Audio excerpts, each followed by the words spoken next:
नवरात्री दिनविशेष जागर स्त्री शक्तीचा पुष्प तिसरे. डॉक्टर सुमती के, भारत बायोटेक कोवॅक्सिन लसच्या संशोधक. विद्यार्थी मित्रांनो, 2019च्या वर्षातला शेवटचा महिना सुरू होतो. संपूर्ण जगात लोक ख्रिसमस आणि नवीन वर्षाच्या तयारीत व्यस्त होते. त्याच वेळेस जगाच्या एका कोपऱ्यात संपूर्ण जगाचं स्वरूप बदलवून टाकणाऱ्या एका विषाणूने आपलं अस्तित्व दाखवायला सुरुवात केली. हुबाई या चीनमधल्या प्रांतातील वुहान या शहराच्या एका मच्छी बाजारात एका वेगळ्या विषाणूने आपलं खातं उघडलं. चीननं याचं अस्तित्व लपवण्याचा आटोकाट प्रयत्न केला, पण या विषाणूने हळूहळू आपला प्रसार वाढवायला सुरुवात केली. 2020 हे वर्ष उजाडलं ते नवीन स्वप्नासोबत जगाचं भविष्य बदलवणाऱ्या या खतरनाक विषाणूच्या जागतिक वर्दीने. बघता बघता या विषाणूने जगाच्या 215पेक्षा जास्त देशांना, जवळपास 23 कोटी लोकांना गेल्या 2 वर्षात लक्ष्य केले आणि अजूनही या विषाणूमुळे अनेक जण आपले प्राण गमावत आहेत. मात्र कोविड-19 या व्हायरसने सबंध जगाला वेढले. भारतासारख्या 135 कोटी लोकसंख्या असणाऱ्या देशातही याचा प्रसार वेगाने झाला. भारतात वैद्यकीय सेवांवर याआधी दुर्लक्ष झालेलं होतं आणि अचानकच निर्माण झालेल्या या परिस्थितीत तर ते पूर्णपणे अपयशी ठरत होते आणि म्हणून जवळपास 90,000 ते 1,00,000 लोक दररोज या विषाणूच्या जाळ्यात सापडत होते. या विषाणूचा प्रसार रोखण्यासाठी जगभर लसीसंदर्भात संशोधन सुरू झालं. नेहमीप्रमाणे जगातील प्रगत देश ही लस शोधणार आणि भारताला नेहमीप्रमाणे प्रगत देशांकडून ती विकत घ्यावी लागणार आणि तोपर्यंत किती भारतीय लोकांचे बळी हा विषाणू घेणार असा प्रश्न प्रत्येक भारतीयाच्या मनात होता. 8 डिसेंबर 2020 रोजी इंग्लंडमध्ये कोरोना लसीकरणासाठी सुरुवात झाली. भारताला पुन्हा एकदा प्रगत देशाच्या मदतीवर अवलंबून राहावं लागणार असं चित्र दिसत होतं.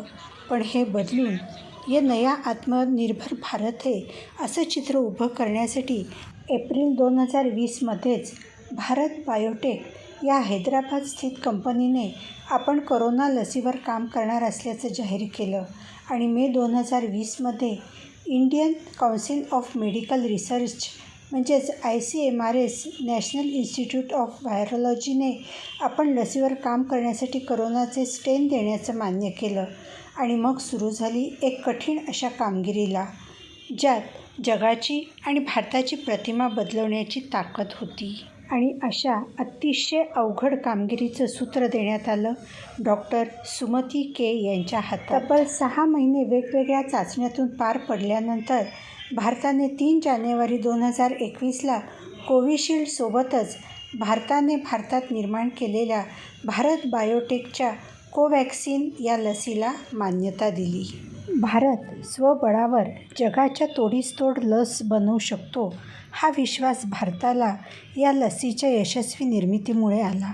16 जानेवारी 2021पासून भारताने कोवॅक्सिन लस भारतीयांना द्यायला सुरुवात केली आणि आज 90 कोटीपेक्षा जास्त लोकांचं लसीकरण झालेलं आहे. यात सिंहाचा वाटा भारत बायोटेकने निर्माण केलेल्या कोवॅक्सिन या लसचा आहे.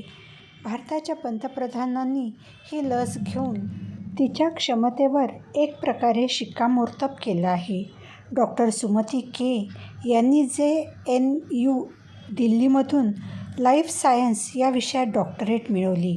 भारत बायोटेकमध्ये काम करत असताना त्यांनी चिकनगुनिया आणि झिका या विषाणूपासून जीव वाचवणारी लसही तयार करण्यात भरीव योगदान दिलं. त्यामुळेच भारताचं भवितव्य बदलवणाऱ्या क्रांतिकारी लसीच्या निर्मितीची जबाबदारी डॉक्टर सुमती के यांच्या खांद्यावर टाकण्यात आली. आपल्यावर ठेवलेल्या विश्वासाला सार्थ करताना त्यांनी कोरोना लसीमध्ये भारताला स्वयंपूर्ण करताना करोडो लोकांचे प्राण वाचवले आहेत. गेली अनेक दशकं चूल आणि मूल यात रमलेली भारतीय स्त्री आजच्या नव्या भारतात भारतीयांना कोरोनासारख्या महामारीमधून बाहेर काढण्यात मोलाची भूमिका बजावत आहे. नवरात्रात आदिशक्ती म्हणून पूजली जाणारी दुर्गा, तिचं या आत्मनिर्भर नव्या भारताचं प्रतीक म्हणजे डॉक्टर सुमती के. कोरोनाच्या महामारीत भारताला स्वयंपूर्ण करत करोडो भारतीयांचे प्राण वाचवणाऱ्या या दुर्गाशक्ती डॉक्टर सुमती के. यांना आमचे विनम्र अभिवादन.